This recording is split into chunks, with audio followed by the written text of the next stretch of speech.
ഇന്ത്യയിലെ ലക്ഷക്കണക്കിന് ആളുകളെ ബാധിക്കുന്ന ഒരു ജീവിതശൈലി രോഗമാണ് പ്രമേഹം എന്ന് പറയുന്നത്. എല്ലാവരും അവഗണിക്കുന്നതും എന്നാൽ വളരെ പ്രധാനപ്പെട്ട ഒരു കാര്യമാണ് ഉറക്കം എന്ന് പറയുന്നത്.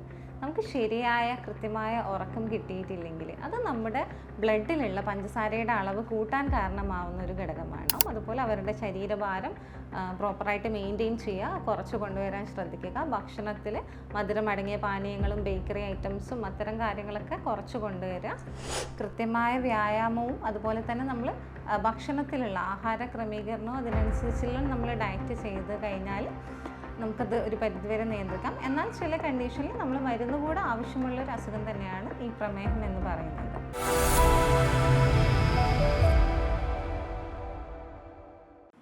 ഹായ് ഓൾ, നിങ്ങളുടെ ഷുഗർ കുറയ്ക്കാൻ ഇതിലും നല്ല മാർഗം വേറെ ഉണ്ടാവില്ല. ഷുഗർ ഉണ്ടെങ്കിൽ ഉടനെ തന്നെ മരുന്ന് കഴിക്കുക, ഹോസ്പിറ്റലിൽ പോവുക ചെയ്യേണ്ട ആവശ്യമില്ല. എല്ലാ കേസിലും ആവശ്യം ഉണ്ടാവില്ല.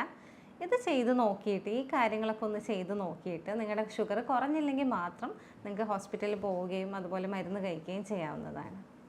ഹായ്, ഞാൻ doctor Ajmi Mahmood, doctor Basil's homeo hospital, Pandikkad, Malappuram ജില്ല, നടക്കാവ്, കോഴിക്കോട്. ഇന്ന് ഇന്ത്യയിലെ ലക്ഷക്കണക്കിന് ആളുകളെ ബാധിക്കുന്ന ഒരു ജീവിതശൈലി രോഗമാണ് പ്രമേഹം എന്ന് പറയുന്നത്. അതുകൊണ്ട് തന്നെ നമ്മൾ യൂട്യൂബൊക്കെ തുറന്നു കഴിഞ്ഞാൽ, സോഷ്യൽ മീഡിയ തുറന്നു കഴിഞ്ഞാൽ ഒരുപാട് വീഡിയോസ് ഇതിനെപ്പറ്റി ഉണ്ടാവാറുണ്ട്. ഉറക്കം കുറച്ച് കൂടിക്കഴിഞ്ഞാൽ നമുക്ക് ഷുഗർ മാറും, അല്ലെങ്കിൽ ഒരു പ്രത്യേക രീതിയിലുള്ള വ്യായാമം ചെയ്ത് കഴിഞ്ഞാൽ ഷുഗർ മാറും, അല്ലെങ്കിൽ ആപ്പിൾ സിഡർ വിനെഗർ ഇങ്ങനെ കുടിച്ചു കഴിഞ്ഞാൽ ഷുഗർ മാറും, ഇത് മരുന്നിന് പകരമുള്ളതാണ്. അങ്ങനെയൊക്കെ ഒരുപാട് കാര്യങ്ങൾ നമ്മൾ കേൾക്കാറുണ്ട് സ്ഥിരമായിട്ട്.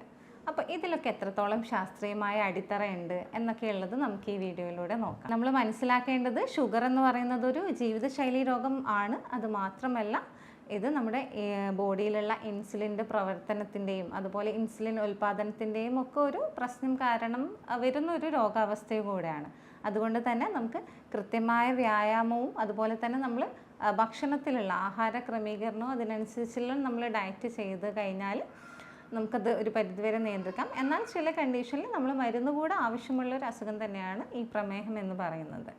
അപ്പോൾ എന്തൊക്കെ കാര്യങ്ങളാണ്, എന്തൊക്കെ മാർഗ്ഗങ്ങളാണ് നമുക്ക് ഷുഗർ കുറയ്ക്കാൻ അല്ലെങ്കിൽ നിയന്ത്രണ വിധേയമാക്കാൻ നമുക്ക് ചെയ്യാൻ പറ്റുന്നത് എന്നുള്ളത് നോക്കാം. ഒന്നാമത്തെ കാര്യം വളരെ സിമ്പിളായിട്ടുള്ളൊരു കാര്യമാണ്. നമ്മൾ ഭക്ഷണത്തിന് ശേഷം നടത്തം നല്ലതാണ്. അതൊരു ഡെയിലി നമ്മൾ ഒരു ഭക്ഷണത്തിന് ശേഷം, ഉച്ചഭക്ഷണത്തിനും രാത്രി ഭക്ഷണത്തിനൊക്കെ ശേഷം നടക്കുന്നത് വളരെ നല്ലതാണ്. അതെന്തുകൊണ്ടാണെന്ന് വെച്ച് കഴിഞ്ഞാൽ നമ്മൾ ഭക്ഷണം കഴിച്ച ഉടനെ നമ്മുടെ ബ്ലഡിലുള്ള ആ ഒരു ഗ്ലൂക്കോസ് ലെവലൊന്ന് കൂടുമല്ലോ. അപ്പോൾ നമ്മൾ അത് കഴിഞ്ഞ് ഒരു 5-10 മിനിറ്റിനുള്ളിൽ ഒന്ന് നടന്നു കഴിഞ്ഞാൽ ഒരു മിതമായ ഒരു വേഗതയിലുള്ളൊരു നടത്താണ് നന്നാവുക. അങ്ങനെയുള്ളൊരു ബ്രിസ്ക് വാക്ക് നമ്മൾ നടന്നു കഴിഞ്ഞാൽ ആ ഒരു പേശികളൊക്കെ കൂടുതലായിട്ടും ഈ ഒരു ഗ്ലൂക്കോസ് എന്താ പറയുക പെട്ടെന്ന് ആഗിരണം ചെയ്യുകയും അത് കാരണം നമുക്ക് പെട്ടെന്നത് യൂസ് ചെയ്യപ്പെടുകയാണ് ചെയ്യുന്നത്. ഓക്കെ, അപ്പോൾ നമ്മൾ ബോഡിയിലുള്ള ഷുഗറിൻ്റെ ലെവൽ കുറയും. എന്നാൽ പലരും ചോദിക്കും, ഭക്ഷണം കഴിച്ച ഉടനെ നടക്കുന്നത് നല്ലതാണോ? ഭക്ഷണം കഴിച്ച ഉടനെ നമ്മൾ വലിയ വ്യായാമം ചെയ്യുക, ഭയങ്കരമായിട്ടുള്ള സ്ട്രെന്യൂസ് ആയിട്ടുള്ള എക്സസൈസ് ചെയ്യുക, നടക്കുക എന്നല്ല പറയുന്നത്. ഭക്ഷണം കഴിച്ചൊരു 5-10 മിനിറ്റിനുള്ളിൽ ഒരു മിതമായ വേഗതയിലുള്ളൊരു നടത്തം നടത്തിയാൽ നന്നാവും. അത് ഉച്ചഭക്ഷണത്തിന് ശേഷവും രാത്രി ഭക്ഷണത്തിന് ശേഷവും നടക്കുന്നത് നല്ലതാണ്. ഈ ഒരു ശീലം നമ്മൾ ചിട്ടയായി സ്ഥിരമായി നമ്മൾ ചെയ്ത് കൊണ്ടുപോയി കഴിഞ്ഞാൽ വളരെ നന്നാവും. നമ്മൾ ഒരു നേരത്തെ അല്ലെങ്കിൽ ആഴ്ചയിൽ ഒരു തവണ ഒരു വലിയ എക്സസൈസ്, ഭയങ്കര സ്ട്രെന്യൂസ് ആയിട്ടുള്ളൊരു എക്സസൈസ് ചെയ്യുന്നതിനേക്കാളും എഫക്റ്റീവ് ആയിരിക്കും നമ്മൾ സ്ഥിരമായി കൃത്യമായി ആഴ്ചയിൽ എല്ലാ ദിവസവും അല്ലെങ്കിൽ ആഴ്ചയിൽ ഒരു 5 ദിവസമെങ്കിലും നമ്മളൊരു 30 മിനിറ്റ് 40 മിനിറ്റൊക്കെ എക്സസൈസ് ക്രമമായി കൃത്യമായി ചെയ്യുന്നത് വളരെ നന്നാവും. ഒരു കൺസിസ്റ്റൻസിയാണ് ഇതിൽ മെയിൻ ആയിട്ടുള്ളത്. എത്രത്തോളം ഭയങ്കരമായിട്ടുള്ള എക്സസൈസ് ചെയ്യുന്നു എന്നതിലല്ല, നമ്മൾ സ്ഥിരമായ ഒരു എക്സസൈസ് എന്തെങ്കിലും, നമുക്ക് നടത്തമാവാം, സൈക്ലിംഗ് ആവാം, എന്ത് വ്യായാമം വേണമെങ്കിലും ചെയ്യാം. മെയിനായിട്ട് സിമ്പിളായിട്ട് നമുക്ക് ചെയ്യാൻ പറ്റുന്നതാണ് ഈ ഒരു ഭക്ഷണത്തിന് ശേഷം ഒരു 5-10 മിനിറ്റിന് ശേഷം ഒന്ന് നടക്കുക. അത് നമ്മൾ ജിമ്മിൽ മെമ്പർഷിപ്പ് കിട്ടണമെന്നും ഒന്നുമില്ല. നമുക്ക് ജസ്റ്റ് നമ്മുടെ വീട്ടുമുറ്റത്ത് നടക്കാം. അതുപോലെ നമുക്ക് വീട്ടിനുള്ളിലാണെങ്കിലും ടെറസിന് മേലെയൊക്കെ നടക്കാം. നമുക്കുള്ള സൗകര്യങ്ങൾ പരിമിതിയിൽ നമുക്ക് ചെയ്യാവുന്നൊരു വളരെ സിമ്പിളായിട്ടുള്ളൊരു മാർഗ്ഗമാണ് ഈ ഒരു ഭക്ഷണത്തിന് ശേഷമുള്ളൊരു നടത്തം എന്ന് പറയുന്നത്. ഇനി നമ്മൾ സംസാരിക്കുന്നത് സോഷ്യൽ മീഡിയയിൽ ഇപ്പോൾ വളരെ ട്രെൻഡിങ് ആയിട്ടുള്ള HIIT, അതായത് ഹൈ ഇൻറ്റൻസിറ്റി ഇൻ്റർവൽ ട്രെയിനിങ് എന്ന് പറയുന്നൊരു വ്യായാമത്തെക്കുറിച്ചാണ്. ഇത് ഷുഗർ കുറയാൻ വളരെ അനുയോജ്യമാണോ എന്നൊക്കെയുള്ള ഒരുപാട് വീഡിയോസ് നമ്മൾ സ്ഥിരം കാണാറുണ്ട്. HIIT എന്ന് പറയുന്നത്, അതായത് ഹൈ ഇൻറ്റൻസിറ്റി ഇൻ്റർവൽ ട്രെയിനിങ് എന്ന് പറയുന്നത്, നമ്മൾ കുറച്ച് സമയം വളരെ സ്ട്രെനിയസ് ആയിട്ടുള്ള എന്തെങ്കിലും എക്സസൈസ് ചെയ്യുക, ഓടുകയോ അല്ലെങ്കിൽ നടക്കുകയോ, അങ്ങനെ കുറച്ച് തീവ്രമായിട്ട് ഒരു എക്സസൈസ് കുറഞ്ഞ ഒരു സെക്കൻഡ്സിൽ നമ്മൾ ചെയ്യുക. പിന്നെ അതിനുശേഷം കുറച്ചൊരു റെസ്റ്റ് എടുത്തിട്ട് വീണ്ടും ഇത് ചെയ്യുക. ഈ ഒരു സൈക്കിൾ ഇങ്ങനെ റിപ്പീറ്റ് ചെയ്യുന്നതാണ് ഈ HIIT എന്ന് പറയുന്നത്. അതായത് നമ്മളിപ്പോൾ ഒരു 30-60 സെക്കൻഡ് ഒരു ഓടുകയോ എന്തെങ്കിലും എക്സസൈസ് ചെയ്യുക, അത് കഴിഞ്ഞൊരു 60 സെക്കൻഡ് അല്ലെങ്കിൽ ഒരു 90 സെക്കൻഡ് നമ്മളൊന്ന് വിശ്രമം എടുക്കുക, വീണ്ടും നമ്മളൊരു 30 to 60 സെക്കൻഡ്സ് ഓടുകയോ ഈ പറഞ്ഞ ഏതാണോ എക്സസൈസ് അത് കണ്ടിന്യൂ ചെയ്യുക. ഈ ഒരു സൈക്കിൾ ഇങ്ങനെ റിപ്പീറ്റ് ചെയ്യുന്നതാണ് ഈ HIIT എന്ന് പറയുന്നത്. ഇനി പ്രധാനമായും പേഷ്യൻസ് ഈ ഒരു ട്രെയിനിങ്ങിനെ പറ്റി അല്ലെങ്കിൽ ഈ ഒരു എക്സസൈസിനെ പറ്റി ചോദിക്കാറുള്ള ചോദ്യം, ഇത് പ്രമേഹമുള്ള എല്ലാവരും ചെയ്യേണ്ടതുണ്ടോ എന്നുള്ളതാണ്. അതിൻ്റെ ഉത്തരം അല്ല. പ്രമേഹമുള്ള എല്ലാവരും ഇത് ചെയ്യേണ്ടതില്ല. തീർച്ചയായും ഈ HIIT എന്ന് പറയുന്നത് നമ്മുടെ ഇൻസുലിൻ സെൻസിറ്റിവിറ്റീനെ കുറയ്ക്കാനും അതുപോലെ തന്നെ നമുക്ക് ഷുഗറിൽ നമ്മളെ ബ്ലഡിലുള്ള ഷുഗർ കണ്ടൻറ്റ് കുറയ്ക്കാനും ഒക്കെ സഹായകരമാകുന്നുണ്ട്. എന്നാൽ ഇത് എല്ലാവർക്കും ചെയ്യണമെന്നില്ല, എല്ലാവർക്കും ഇത് ശരിയാവണമെന്നില്ല. മെയിനായിട്ടും ഇപ്പം ഹൃദ്രോഗമുള്ളവർ അല്ലെങ്കിൽ നെഞ്ചുവേദനയുടെ ഒരു ഹിസ്റ്ററി ഉള്ളവർ, അതുപോലെ കുറേ പ്രായമായവരും ഒരുപാട് നാളായി എക്സസൈസ് ഒന്നും ചെയ്യാത്തവർ, കാലിൽ മുറിവ് അല്ലെങ്കിൽ നാഡികളുടെ പ്രശ്നങ്ങളുള്ളവർ, അങ്ങനെയുള്ള ആളുകളൊക്കെ ഈ ഒരു ഹൈ ഇൻറ്റൻസിറ്റി ആയിട്ടുള്ളൊരു എക്സസൈസ് ഈ ഒരു രീതിയിൽ ചെയ്ത് കഴിഞ്ഞാൽ അവർക്ക് ചിലപ്പോൾ ബുദ്ധിമുട്ടുണ്ടാകാം. അതുപോലെ തന്നെ ഈ രക്തസമ്മർദ്ദം കൂടുതലുള്ളവർ, BP കൂടുതൽ ഉള്ളവരും ഈ ഒരു HIIT ചെയ്യുന്നത് ഒഴിവാക്കുന്നത് നന്നാവും. എന്നാൽ നമുക്ക് ഷുഗർ കുറയ്ക്കാൻ വേണ്ടി യൂസ്ഫുൾ ആണ് താനും. എന്നാൽ ഈ HIIT ആണ് ഏറ്റവും നല്ലത് എന്നല്ല. നമുക്ക് ആഴ്ചയിൽ ഒരു ദിവസം നമ്മൾ ഈ HIIT ടൈപ്പ് ഓഫ് എക്സസൈസ് ചെയ്യുന്നതിനേക്കാൾ നല്ലത് നമ്മൾ സ്ഥിരമായി ഒരു ആഴ്ചയിൽ 6 ദിവസം അല്ലെങ്കിൽ 5 ദിവസമെങ്കിലും നമ്മൾ സ്ഥിരമായി ഒരു നടത്തമോ ഒരു ചെറിയൊരു എക്സസൈസോ ചെയ്യുന്നതാണ് നന്നാവുക. സ്ഥിരമായിട്ടുള്ളൊരു കാര്യം ചെയ്യുക എന്നുള്ളതാണ് അവിടെ ഇമ്പോർട്ടൻ്റ് ആയിട്ട് വരുന്നത്. നമ്മുടെ ദേഹം ആഴ്ചയിൽ ഒരു തവണ ഭയങ്കരമായിട്ട് നമ്മൾ എക്സസൈസ് ചെയ്യുന്നതിനേക്കാളും എത്രയോ നല്ലതാണ് നമ്മൾ ഡെയിലി കുറച്ച് സമയമെങ്കിലും ഒരു 30 മിനിറ്റെങ്കിലും നടത്തുമോ അത്തരം എക്സസൈസോ ചെയ്യുന്നത്. ആപ്പിൾ സിഡർ വിനെഗർ ഇപ്പോൾ ലഭ്യമായ ചെറിയ ചില ഗവേഷണങ്ങളൊക്കെ നടന്നതിൽ കൂടെ തെളിയുന്നത് ആപ്പിൾ സിഡർ വിനെഗർ നമ്മുടെ ശരീരത്തിലെ ബ്ലഡിലുള്ള രക്തത്തിലുള്ള ഷുഗറിൻ്റെ അളവ് ചെറിയ രീതിയിൽ കുറയ്ക്കുന്നതായിട്ട് പഠനങ്ങൾ തെളിയിക്കുന്നുണ്ട്.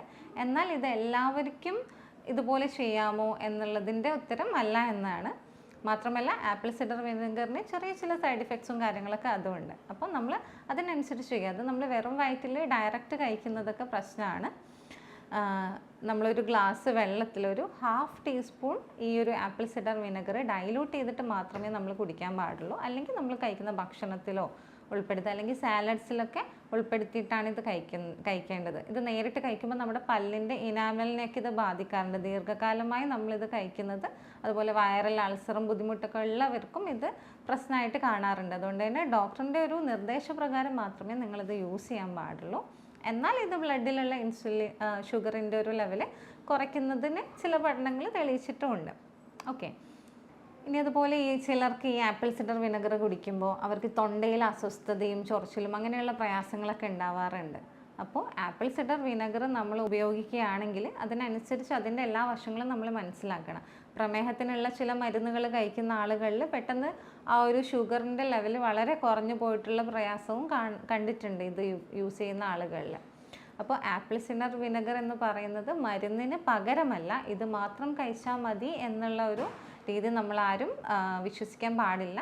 ഏറ്റവും പ്രധാനമായും ശാസ്ത്രീയമായും തെളിയിക്കപ്പെട്ടിട്ടുള്ളത് നമ്മുടെ കഴിക്കുന്ന ഭക്ഷണത്തിൽ ക്രമപ്പെടുത്തുക, നമ്മൾ ചിട്ടയായ ഒരു ഭക്ഷണക്രമം, അതുപോലെ തന്നെ വളരെ കൃത്യമായിട്ടുള്ള ഒരു വ്യായാമം, സ്ഥിരമായ കൃത്യമായ വ്യായാമം ചെയ്യുക, നമ്മുടെ അമിതമായ വണ്ണം കുറയ്ക്കുക, ഉറക്കം, ഇത്തരം കാര്യങ്ങളൊക്കെയാണ് വളരെ ശാസ്ത്രീയമായി തെളിയിക്കപ്പെട്ടിട്ടുള്ളത്. ആപ്പിൾ സിഡർ വിനെഗറിന് സൈഡ് എഫക്ട്സ് ഉണ്ട്, എന്നാൽ അതുപോലെ ചെറിയ ഗുണങ്ങളൊക്കെ ഉണ്ട്. ഇനി അതുപോലെ വളരെ ഇമ്പോർട്ടൻ്റ് ആയിട്ട് നമ്മൾ റീസെൻ്റ്ലി കേൾക്കുന്ന മറ്റൊരു കാര്യമാണ് ഈ പൊട്ടാസ്യം മഗ്നീഷ്യം സപ്ലിമെൻറ്റുകളൊക്കെ കഴിച്ചു കഴിഞ്ഞാൽ നമുക്ക് ഷുഗർ കുറയും എന്നുള്ളത്. അത് നമുക്ക് മഗ്നീഷ്യത്തിൻ്റെ കാര്യം നോക്കാം. മഗ്നീഷ്യം എന്ന് പറയുന്നത് നമ്മുടെ ബോഡിയിൽ വളരെ ഇമ്പോർട്ടൻ്റ് ആയിട്ടുള്ള ഒരു ധാതുവാണ്. പല പ്രവർത്തനങ്ങൾക്കും ഉപകാരപ്പെടുന്ന ഒരു ധാതുവാണ് മഗ്നീഷ്യം എന്ന് പറയുന്നത്. ചില പഠനങ്ങളിൽ മഗ്നീഷ്യം കുറവുള്ളവരിൽ ഇൻസുലിൻ റെസിസ്റ്റൻസ് കൂടുതലായിട്ട് കണ്ടിട്ടുണ്ട്. എന്നാൽ അതുകൊണ്ട് എല്ലാ പ്രമേഹ രോഗികൾക്കും നമ്മൾ മഗ്നീഷ്യം സപ്ലിമെൻറ്റ് കൊടുക്കണം എന്നല്ല. നമ്മൾ ശരീരത്തിൽ മഗ്നീഷ്യത്തിൻ്റെ അളവ് കുറവുണ്ടെങ്കിൽ മാത്രം ഡോക്ടറുടെ പ്രിസ്ക്രിപ്ഷനിലൂടെ മാത്രം നമ്മൾ മഗ്നീഷ്യം ടാബ്ലറ്റ് കഴിക്കുക.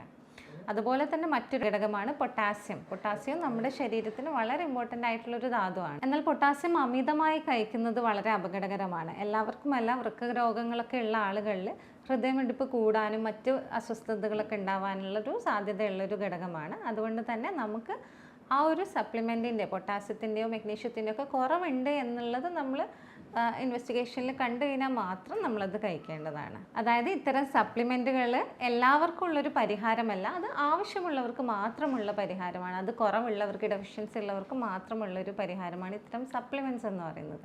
നമുക്കിവിടെ ചെയ്യാനുള്ളത്, നമുക്കിത്തരം മഗ്നീഷ്യം പൊട്ടാസ്യം ഒക്കെ അടങ്ങിയിട്ടുള്ള ഭക്ഷണങ്ങൾ നമ്മുടെ ഫുഡിൽ നമുക്ക് കൂടുതലായിട്ട് ഉൾപ്പെടുത്താവുന്നതാണ്. അതായത് പയറുവർഗ്ഗങ്ങൾ, നട്ട്സ്, സീഡ്സ് അങ്ങനെയുള്ള ഭക്ഷണങ്ങൾ ഒക്കെ നമ്മുടെ ഡയറ്റിൽ ഉൾപ്പെടുത്താവുന്നതാണ്. നമുക്ക് ചെയ്യാൻ പറ്റിയ ഏറ്റവും നല്ല കാര്യം. ഇനി മറ്റൊരു പ്രധാനപ്പെട്ട ഒരു കാര്യം, എല്ലാവരും അവഗണിക്കുന്നതും എന്നാൽ വളരെ പ്രധാനപ്പെട്ട ഒരു കാര്യമാണ് ഉറക്കം എന്ന് പറയുന്നത്. നമുക്ക് ശരിയായ കൃത്യമായ ഉറക്കം കിട്ടിയിട്ടില്ലെങ്കിൽ അത് നമ്മുടെ ബ്ലഡിലുള്ള പഞ്ചസാരയുടെ അളവ് കൂട്ടാൻ കാരണമാവുന്ന ഒരു ഘടകമാണ്. നിങ്ങൾ സ്ഥിരമായിട്ടൊരു 5 മണിക്കൂറിൽ താഴെ ഉറങ്ങുന്നവരാണെങ്കിൽ നിങ്ങൾക്ക് ബ്ലഡിലുള്ള ഷുഗറിൻ്റെ ഒരു കണ്ടന്റ് കൂടാൻ സാധ്യതയുണ്ട്. നമ്മൾ അതുപോലെ ഉറക്കക്കുറവുണ്ടെങ്കിൽ നമുക്കൊരു 7 മുതൽ 9 മണിക്കൂർ വരെ ഡെയിലി നല്ല ഉറക്കം കിട്ടുന്നത് വളരെ അത്യാവശ്യമാണ്. പ്രത്യേകിച്ച് പ്രമേഹ രോഗികൾക്ക് നമുക്ക് ഇത്തരം ആ ഒരു കൃത്യമായ ഉറക്കം നമുക്ക് കിട്ടിയില്ലെങ്കിൽ നമുക്ക് നമ്മുടെ ബോഡിയിലുള്ള കോർട്ടിസോൾ അങ്ങനെ പല ഹോർമോൺസിനെയൊക്കെ അത് ബാധിക്കാവുന്നതാണ്. അതുപോലെ തന്നെ നമുക്ക് വിശപ്പ് കൂടാനും നമുക്ക് മധുരമുള്ള ഭക്ഷണങ്ങൾ കഴിക്കാനൊക്കെയുള്ളൊരു ടെൻഡൻസി കൂട്ടുന്നൊരു ഘടകമാണിത്. അപ്പോൾ നല്ല കൃത്യമായ ഒരു ഉറക്കം വളരെ ഇമ്പോർട്ടൻ്റ് ആണ്. പ്രമേഹ രോഗികൾക്കും മറ്റ് എല്ലാവർക്കും വളരെ ഇമ്പോർട്ടൻ്റ് ആയിട്ടുള്ളൊരു കാര്യമാണ്. ദിവസം ഒരേ സമയം നമ്മൾ ഉറങ്ങാനും കുറച്ച് നേരത്തെ ഉറങ്ങാനും ശ്രദ്ധിക്കുക. ഉറക്കക്കുറവുള്ളവർ അതിനനുസരിച്ചുള്ള കാര്യങ്ങൾ ചെയ്ത് അവരുടെ ഉറക്കം ഒരു ചിട്ടയായ രീതിയായി മാറ്റിയെടുക്കണം. ഇനി നമ്മൾ ലാസ്റ്റായിട്ട് സംസാരിക്കാൻ പോകുന്നത് പ്രമേഹ രോഗികളിൽ ഏറ്റവും ശക്തമായ ശാസ്ത്രീയ അടിത്തറയുള്ളൊരു കാര്യത്തെക്കുറിച്ചാണ്. നമ്മുടെ വെയിറ്റ് ലോസ്, നമ്മുടെ ശരീരഭാരം കുറയ്ക്കുക എന്നുള്ളത്. നമ്മുടെ ശരീരത്തിൻ്റെ ഒരു 10% നമ്മൾ വെയിറ്റ് നമുക്ക് കുറയ്ക്കാൻ സാധിച്ചതിനോ, അമിതവണ്ണമുള്ളവരിൽ പ്രത്യേകിച്ചും അത്തരം വെയിറ്റ് കുറയ്ക്കാൻ സാധിച്ചാൽ നമുക്ക് രക്തത്തിലുള്ള പഞ്ചസാരയുടെ അളവ് കുറയ്ക്കാം. നമ്മുടെ BP, രക്തസമ്മർദ്ദം കൂടുതലുള്ളവർക്ക് അവരുടെ BP കൺട്രോൾഡ് ആക്കാനും അങ്ങനെയുള്ള പല കാര്യങ്ങൾക്കും നമ്മളെ ശരീരത്തിനെ ഹെൽപ്പ് ചെയ്യുന്നതാണ് ഈ ശരീരഭാരം, അമിതമായിട്ടുള്ള ശരീരഭാരം കുറച്ച് കഴിഞ്ഞാൽ. അപ്പം ആ ഒരു നമ്മുടെ ചിട്ടയായ ഭക്ഷണ രീതിയും വ്യായാമത്തിലൂടെയും നമ്മുടെ ശരീരഭാരം കുറയ്ക്കാൻ സാധിച്ചു കഴിഞ്ഞാൽ നമ്മുടെ ബ്ലഡിലുള്ള ആ ഒരു പഞ്ചസാരയുടെ അളവും അതുപോലെ കുറയുന്നതാണ്. ഇതിന് വളരെ ശാസ്ത്രീയമായ അടിത്തറയുള്ളൊരു കാര്യമാണിത്. നമ്മൾ എല്ലാ പ്രമേഹ രോഗികളും അവരുടെ ജീവിതശൈലിയിൽ വരുത്തേണ്ട കുറച്ച് കാര്യങ്ങൾ, മാറ്റങ്ങൾ വരുത്തേണ്ട കുറച്ച് കാര്യങ്ങൾ പറയാം. ഉറക്കം, വളരെ കൃത്യമായൊരു ഉറക്കം, 7 മുതൽ 9 മണിക്കൂർ വരെ ഉറക്കം കിട്ടിയാൽ വളരെ നന്നാവും. അതുപോലെ അവരുടെ ശരീരഭാരം പ്രോപ്പറായിട്ട് മെയിൻറ്റെയിൻ ചെയ്യുക, കുറച്ച് കൊണ്ടുവരാൻ ശ്രദ്ധിക്കുക. ഭക്ഷണത്തിൽ മധുരമടങ്ങിയ പാനീയങ്ങളും ബേക്കറി ഐറ്റംസും അത്തരം കാര്യങ്ങളൊക്കെ കുറച്ച് കൊണ്ടുവരിക. അതുപോലെ ഭക്ഷണത്തിന് ശേഷം ഒരു 5-10 മിനിറ്റിന് ശേഷമുള്ളൊരു നടത്തം അത് ശീലമാക്കുക. അതുപോലെ നല്ലൊരു ബാലൻസ്ഡ് ഡയറ്റ് നമ്മൾ നമ്മുടെ ഭക്ഷണത്തിൽ ഉൾപ്പെടുത്തുക. പച്ചക്കറികളും ധാന്യങ്ങളും അത്തരം കാര്യങ്ങളൊക്കെ നമ്മളെ ഭക്ഷണത്തിൽ, സീഡ്സ്, നട്ട്സ് ഒക്കെ നമ്മളെ ഭക്ഷണത്തിൽ ഉൾപ്പെടുത്തുക. മദ്യപാനം, പുകവലിയൊക്കെ ഉള്ളവർ അത്തരം ശീലങ്ങളൊക്കെ ഉപേക്ഷിക്കണം. പിന്നെ ഈ ഒരു പ്രമേഹ രോഗികൾ ഒരു 3 മാസത്തിലൊരിക്കൽ അല്ലെങ്കിൽ 6 മാസം കൂടുമ്പോൾ HbA1c ചെക്ക് ചെയ്യുന്നത് നന്നാവും. ഏകദേശം നമുക്കൊരു 3 മാസത്തിലുള്ള ആ ഒരു അളവ്, നമ്മുടെ ഒരു ബ്ലഡ് ഷുഗറിൻ്റെ ഒരു ലെവൽ മനസ്സിലാക്കാൻ അത് ഹെൽപ്ഫുൾ ആയിരിക്കും. അതുപോലെ തന്നെ ഇവർ 6 മാസം കൂടുമ്പോഴെങ്കിലും നമ്മുടെ വൃക്കകൾ, അതുപോലെ നമ്മുടെ കണ്ണിൻ്റെ ഡയബറ്റിക് റെറ്റിനോപ്പതിക്ക് ഉണ്ടോയെന്ന് അറിയാം, കണ്ണിൻ്റെ ടെസ്റ്റുകൾ ചെയ്യുക. അതുപോലെ നമ്മൾ കാലുകളിൽ നിറവ്യത്യാസം, മുറിവുകളൊക്കെ ഉണ്ടോ എന്നുള്ളത് ശ്രദ്ധിക്കുക. അത്തരം കാര്യങ്ങൾ ഈ ഡയബറ്റിസ് കാരണം ഉണ്ടാവുന്ന പ്രശ്നങ്ങൾ ഇല്ലാതിരിക്കാൻ വേണ്ടിയുള്ള വേണ്ട ചെക്കപ്പുകളൊക്കെ ചെയ്യുക. ഈ ഒരു വീഡിയോയിലൂടെ നിങ്ങൾ മനസ്സിലാക്കേണ്ടത്, പ്രമേഹം നിയന്ത്രിക്കുക എന്നുള്ളത് അതിനൊരു അത്ഭുത മരുന്നുകളൊന്നുമില്ല. നമ്മൾ ചിട്ടയായ കുറേ കാര്യങ്ങൾ കൂടെ ഒരുമിച്ച് ചെയ്യുമ്പോഴാണ് പ്രമേഹം നമുക്ക് നിയന്ത്രിക്കാൻ സാധിക്കുന്നത്. ഇതിലൂടെയും നിയന്ത്രിക്കാൻ സാധ്യമാവാത്തവർ മരുന്നുകൾ, ഡോക്ടറുടെ നിർദ്ദേശപ്രകാരം മാത്രം മരുന്നുകൾ കഴിക്കേണ്ടതാണ്. അപ്പോൾ ഇത്രയും കാര്യങ്ങൾ നിങ്ങൾ ശ്രദ്ധിക്കണം. ഞാൻ doctor Ajmi Mahmood, doctor Basil Soumya hospital, Pandikkad, Malappuram ജില്ല, നടക്കാവ്, കോഴിക്കോട്. Thank you.